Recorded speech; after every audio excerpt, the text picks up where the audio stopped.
Chapter 1. Javert passed slowly down the Rue del Homme Arme. He walked with drooping head for the first time in his life, and likewise, for the first time in his life, with his hands behind his back. Up to that day, Javert had borrowed from Napoleon's attitudes, only that which is expressive of resolution, with arms folded across the chest. That which is expressive of uncertainty, with the hands behind the back, had been unknown to him. Now, a change had taken place. His whole person, slow and somber, was stamped with anxiety. He plunged into the silent streets. Nevertheless, he followed one given direction. He took the shortest cut to the Seine. Reached the Quai d'Ormes, skirted the quay, passed the Grève, and halted at some distance from the post of the Place du Châtelet, at the angle of the Pont Notre Dame. There, between the Notre Dame and the Pont au Change on the one hand, and the Quai de la Mégisserie and the Quai Auxiliary Fleurs on the other, the Seine forms a sort of square lake, traversed by a rapid. This point of the Seine is dreaded by mariners. Nothing is more dangerous than this rapid, hemmed in, at that epoch, and irritated by the piles of the mill on the bridge, now demolished. The two bridges, situated thus close together, augment the peril. The water hurries in formidable wise through the arches. It rolls in vast and terrible waves. It accumulates and piles up there. The flood attacks the piles of the bridges as though in an effort to pluck them up with great liquid ropes. Men who fall in there never reappear. The best of swimmers are drowned there. Javert leaned both elbows on the parapet, his chin resting in both hands, and, while his nails were mechanically twined in the abundance of his whiskers, he meditated. A novelty, a revolution, a catastrophe had just taken place in the depths of his being. And he had something upon which to examine himself. Javert was undergoing horrible suffering. For several hours, Javert had ceased to be simple. He was troubled. That brain, so limpid in its blindness, had lost its transparency. That crystal was clouded. Javert felt duty divided within his conscience, and he could not conceal the fact from himself. When he had so unexpectedly encountered Jean Valjean on the banks of the Seine, there had been in him something of the wolf which regains his grip on his prey, and of the dog who finds his master again. He beheld before him two paths, both equally straight, but he beheld two. And that terrified him. Him, who had never in all his life known more than one straight line. And, the poignant anguish lay in this, that the two paths were contrary to each other. One of these straight lines excluded the other. Which of the two was the true one? His situation was indescribable. To owe his life to a malefactor, to accept that debt and to repay it. To be, in spite of himself, on a level with a fugitive from justice, and to repay his service with another service. To allow it to be said to him, "Go," and to say to the latter in his turn, "Be free." To sacrifice to personal motives duty. That general obligation, and to be conscious, in those personal motives, of something that was also general, and, perchance, superior, to betray society in order to remain true to his conscience. That all these absurdities should be realized and should accumulate upon him, this was what overwhelmed him. One thing had amazed him, this was that Jean Valjean should have done him a favor, and one thing petrified him, that he, Javert, should have done Jean Valjean a favor. Where did he stand? He sought to comprehend his position, and could no longer find his bearings. What was he to do now? To deliver up Jean Valjean was bad. To leave Jean Valjean at liberty was bad. In the first case, the man of authority fell lower than the man of the galleys, in the second, a convict rose above the law, and set his foot upon it. In both cases, dishonor for him, Javert. There was disgrace in any resolution at which he might arrive. Destiny has some extremities which rise perpendicularly from the impossible, and beyond which life is no longer anything but a precipice. Javert had reached one of those extremities. One of his anxieties consisted in being constrained to think. The very violence of all these conflicting emotions forced him to it. Thought was something to which he was unused, and which was peculiarly painful. In thought there always exists a certain amount of internal rebellion. And it irritated him to have that within him. Thought on any subject whatever, outside of the restricted circle of his functions, would have been for him in any case useless and a fatigue. Thought on the day which had just passed was a torture. Nevertheless, it was indispensable that he should take a look into his conscience, after such shocks, and render to himself an account of himself. What he had just done made him shudder. He, Javert, had seen fit to decide, contrary to all the regulations of the police, contrary to the whole social and judicial organization, contrary to the entire code, upon a release. This had suited him. He had substituted his own affairs for the affairs of the public. Was not this unjustifiable? Every time that he brought himself face to face with this deed without a name which he had committed, he trembled from head to foot. Upon what should he decide? One sole resource remained to him. To return in all haste to the Rue de l'Homme, and commit Jean Valjean to prison. It was clear that that was what he ought to do. He could not. Something barred his way in that direction. Something. What? Is there in the world anything outside of the tribunals, executory sentences, the police, and the authorities? Javert was overwhelmed. A galley slave sacred. A convict who could not be touched by the law. And that the deed of Javert. Was it not a fearful thing that Javert and Jean Valjean, the man made to proceed with vigor, the man made to submit, that these two men who were both the things of the law, should have come to such a pass, that both of them had set themselves above the law? What then? Such enormities were to happen and no one was to be punished. Jean Valjean, stronger than the whole social order, was to remain at liberty, and he, Javert, was to go on eating the government's bread. His reverie gradually became terrible. He might, athwart this reverie, have also reproached himself on the subject of that insurgent who had been taken to the Rue de Fils du Calvaire. But he never even thought of that. The lesser fault was lost in the greater. Besides, that insurgent was, obviously, a dead man, and, legally, death puts an end to pursuit. Jean Valjean was the load which weighed upon his spirit. Jean Valjean disconcerted him. All the axioms which had served him as points of support all his life long, had crumbled away in the presence of this man. Jean Valjean's generosity towards him, Javert, crushed him. Other facts which he now recalled, and which he had formerly treated as lies and folly, now recurred to him as realities. Madeleine reappeared behind Jean Valjean, and the two figures were superposed in such fashion that they now formed but one, which was venerable. Javert felt that something terrible was penetrating his soul, admiration for a convict. Respect for a galley slave, is that a possible thing? He shuddered at it, yet could not escape from it. In vain did he struggle, he was reduced to confess, in his inmost heart, the sublimity of that wretch. This was odious. A benevolent malefactor. Merciful. Gentle. Helpful. Clement. A convict. Returning good for evil. Giving back pardon for hatred. Preferring pity to vengeance, preferring to ruin himself rather than to ruin his enemy, saving him who had smitten him, kneeling on the heights of virtue, more nearly akin to an angel than to a man. Javert was constrained to admit to himself that this monster existed.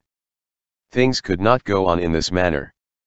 Certainly, and we insist upon this point, he had not yielded without resistance to that monster, to that infamous angel, to that hideous hero, who enraged almost as much as he amazed him. 20 times, as he sat in that carriage face to face with Jean Valjean, the legal tiger had roared within him. A score of times he had been tempted to fling himself upon Jean Valjean, to seize him and devour him, that is to say, to arrest him. What more simple, in fact? To cry out at the first post that they passed. Here is a fugitive from justice, who has broken his ban. To summon the gendarmes and say to them, "This man is yours." Then to go off, leaving that condemned man there, to ignore the rest and not to meddle further in the matter. This man is forever a prisoner of the law. The law may do with him what it will. What could be more just? Javert had said all this to himself. He had wished to pass beyond, to act, to apprehend the man, and then, as at present, he had not been able to do it. And every time that his arm had been raised convulsively towards Jean Valjean's collar, his hand had fallen back again, as beneath an enormous weight, and in the depths of his thought he had heard a voice, a strange voice crying to him, "It is well. Deliver up your Savior. Then have the basin of Pontius Pilate brought and wash your claws." Then his reflections reverted to himself, and beside Jean Valjean glorified he beheld himself, Javert, degraded.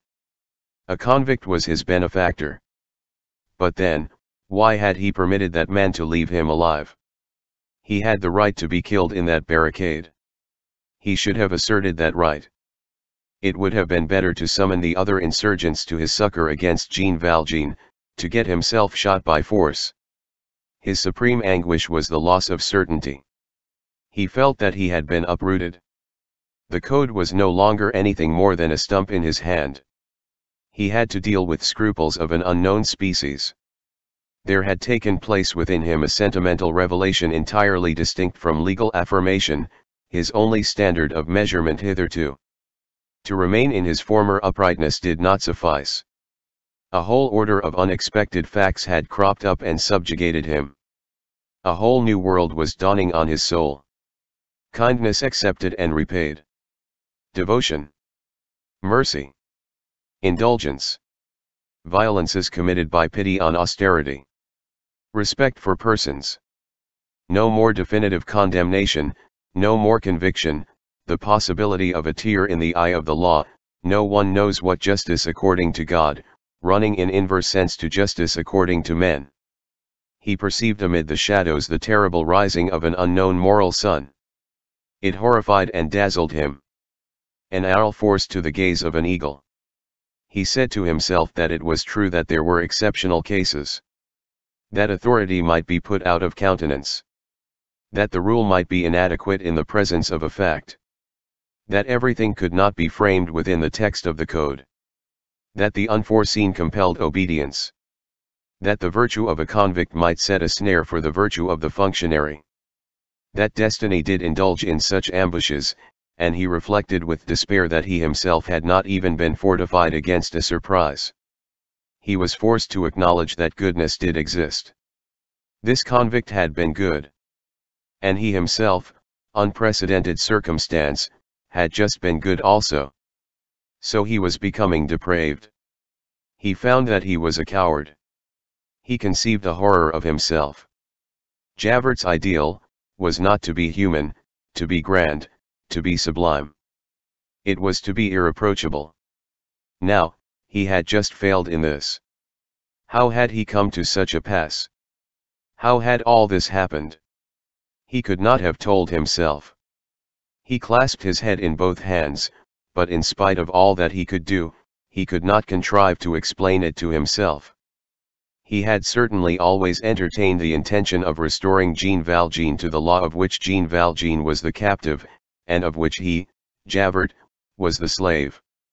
Not for a single instant while he held him in his grasp had he confessed to himself that he entertained the idea of releasing him. It was, in some sort, without his consciousness, that his hand had relaxed and had let him go free. All sorts of interrogation points flashed before his eyes. He put questions to himself, and made replies to himself, and his replies frightened him. He asked himself, "What has that convict done? That desperate fellow, whom I have pursued even to persecution? And who has had me under his foot, and who could have avenged himself, and who owed it both to his rancor and to his safety, in leaving me my life, in showing mercy upon me? His duty? No. Something more. And I in showing mercy upon him in my turn, what have I done? My duty? No. Something more. So there is something beyond duty? Here he took fright. His balance became disjointed. One of the scales fell into the abyss, the other rose heavenward, and Javert was no less terrified by the one which was on high than by the one which was below. Without being in the least in the world what is called Voltairian or a philosopher, or incredulous, being, on the contrary, respectful by instinct, towards the established church, he knew it only as an august fragment of the social whole. Order was his dogma, and sufficed for him. Ever since he had attained to man's estate and the rank of a functionary, he had centered nearly all his religion in the police. Being, and here we employ words without the least irony and in their most serious acceptation, being, as we have said, a spy as other men are priests. He had a superior, M. Gisquet. Up to that day he had never dreamed of that other superior, God. This new chief, God, he became unexpectedly conscious of, and he felt embarrassed by him. This unforeseen presence threw him off his bearings.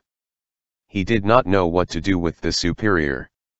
He, who was not ignorant of the fact that the subordinate is bound always to bow, that he must not disobey, nor find fault, nor discuss, and that, in the presence of a superior who amazes him too greatly, the inferior has no other resource than that of handing in his resignation. But how was he to set about handing in his resignation to God? However things might stand. And it was to this point that he reverted constantly. One fact dominated everything else for him, and that was, that he had just committed a terrible infraction of the law. He had just shut his eyes on an escaped convict who had broken his ban. He had just set a galley slave at large. He had just robbed the laws of a man who belonged to them. That was what he had done. He no longer understood himself. The very reasons for his action escaped him. Only their vertigo was left with him. Up to that moment he had lived with that blind faith which gloomy probity engenders. This faith had quitted him, this probity had deserted him. All that he had believed in melted away.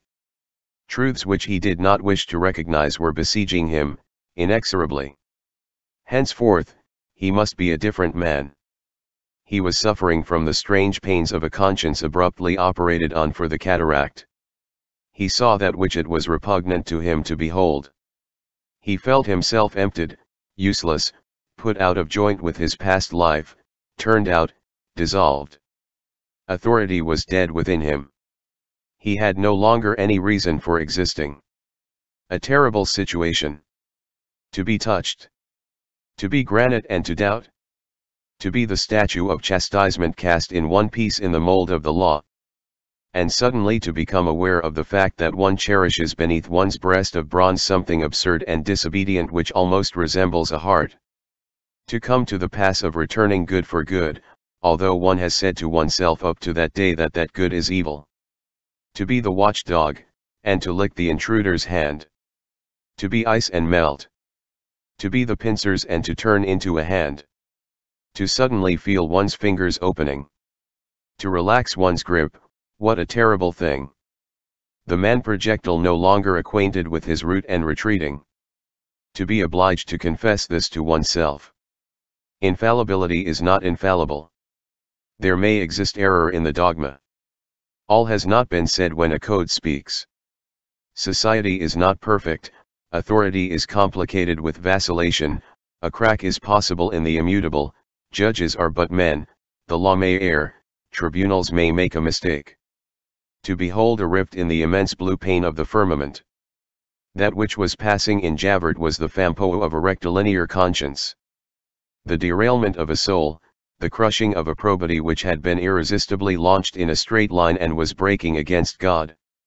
It certainly was singular that the stoker of order, that the engineer of authority, mounted on the blind iron horse with its rigid road, could be unseated by a flash of light. That the immovable, the direct, the correct, the geometrical, the passive, the perfect, could bend. That there should exist for the locomotive a road to Damascus. God, always within man, and refractory, he, the true conscience, to the false. A prohibition to the spark to die out. An order to the ray to remember the sun.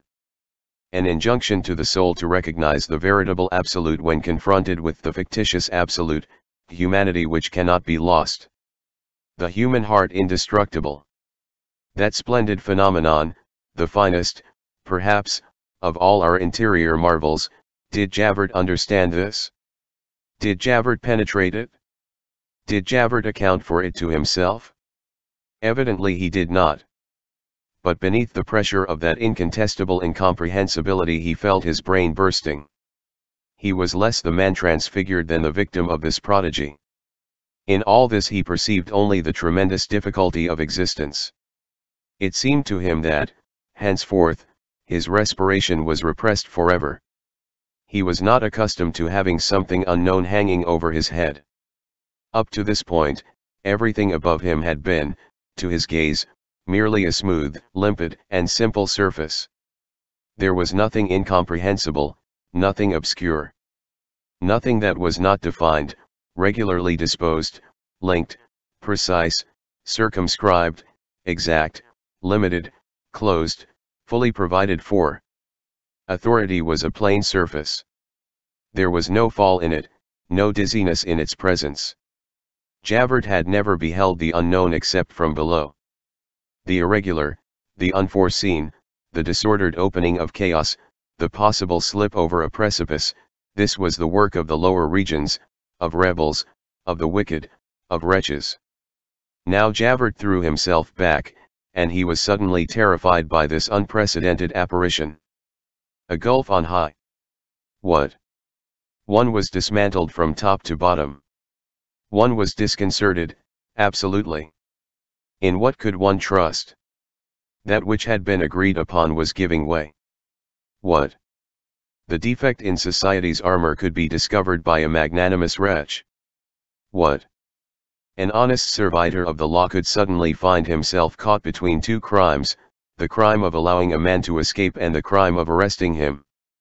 Everything was not settled in the orders given by the state to the functionary. There might be blind alleys in duty. What, all this was real? Was it true that an ex-ruffian, weighed down with convictions, could rise erect and end by being in the right? Was this credible? Were there cases in which the law should retire before transfigured crime, and stammer its excuses? Yes, that was the state of the case. And Javert saw it. And Javert had touched it. And not only could he not deny it, but he had taken part in it. These were realities. It was abominable that actual facts could reach such deformity. If facts did their duty, they would confine themselves to being proofs of the law. Facts, it is God who sends them. Was anarchy, then, on the point of now descending from on high? Thus. And in the exaggeration of anguish, and the optical illusion of consternation, all that might have corrected and restrained this impression was effaced. And society, and the human race, and the universe were, henceforth, summed up in his eyes, in one simple and terrible feature.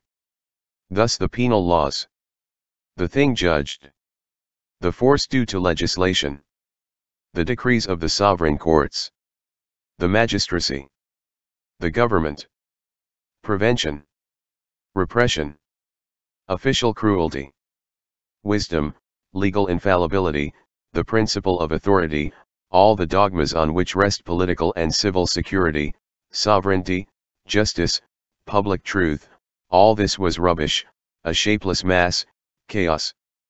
He himself, Javert, the spy of order, incorruptibility in the service of the police, the bulldog providence of society, vanquished and hurled to earth. And, erect, at the summit of all that ruin, a man with a green cap on his head and a halo round his brow. This was the astounding confusion to which he had come. This was the fearful vision which he bore within his soul. Was this to be endured? No. A violent state, if ever such existed. There were only two ways of escaping from it. One was to go resolutely to Jean Valjean, and restore to his cell the convict from the galleys. The other. Javert quitted the parapet, and, with head erect this time, betook himself, with a firm tread, towards the station house indicated by a lantern at one of the corners of the Place du Châtelet. On arriving there, he saw through the window a sergeant of police, and he entered. Policemen recognize each other by the very way in which they open the door of a station house. Javert mentioned his name, showed his card to the sergeant, and seated himself at the table of the post on which a candle was burning. On a table lay a pen, a leaden inkstand and paper, provided in the event of possible reports and the orders of the night patrols. This table, still completed by its straw-seated chair, is an institution. It exists in all police stations. It is invariably ornamented with a boxwood saucer filled with sawdust and a wafer box of cardboard filled with red wafers, and it forms the lowest stage of official style. It is there that the literature of the state has its beginning. Javert took a pen and a sheet of paper, and began to write. This is what he wrote. A few observations for the good of the service. In the first place, I beg Monsieur le Préfet to cast his eyes on this. Secondly, prisoners, on arriving after examination, take off their shoes and stand barefoot on the flagstones while they are being searched. Many of them cough on their return to prison. This entails hospital expenses. Thirdly, the mode of keeping track of a man with relays of police agents from distance to distance is good. But, on important occasions, it is requisite that at least two agents should never lose sight of each other.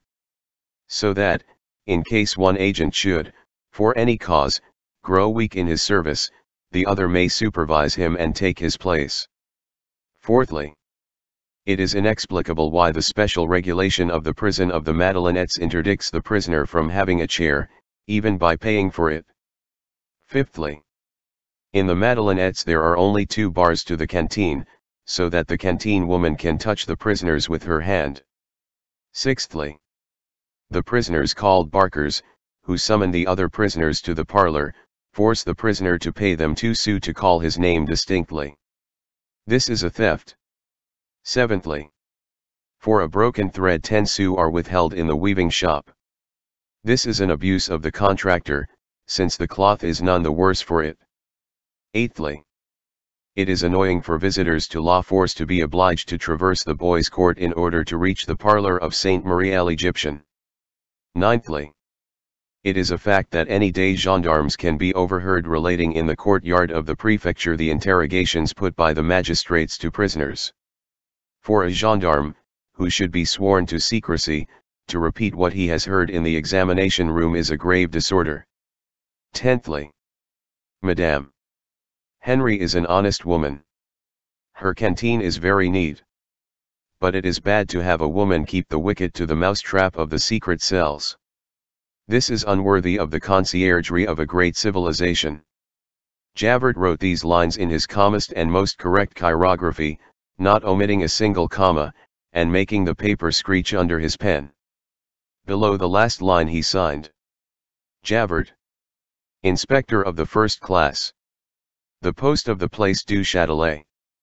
June 7, 1832, about 1 o'clock in the morning.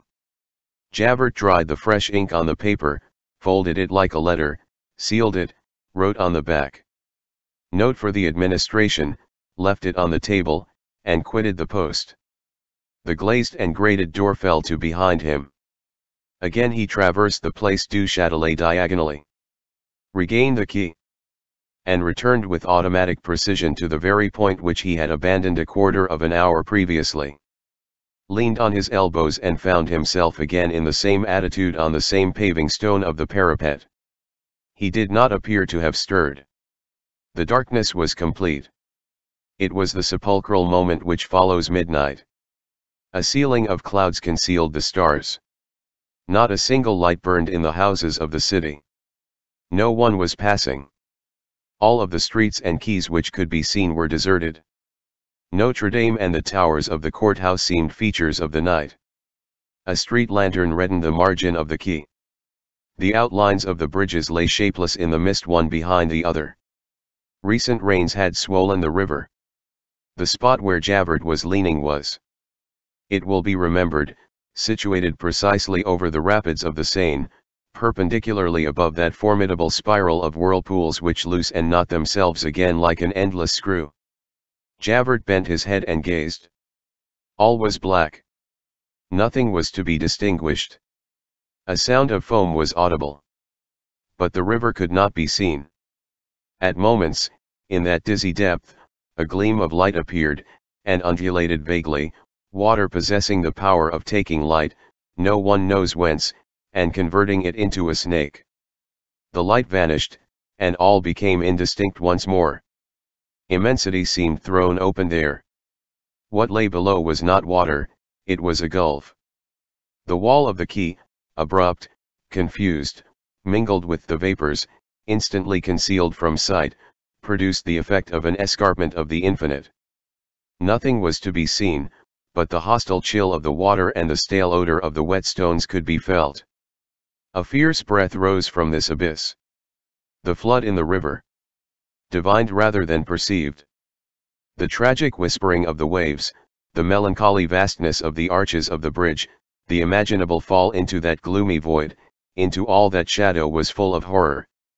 Javert remained motionless for several minutes, gazing at this opening of shadow. He considered the invisible with a fixity that resembled attention. The water roared.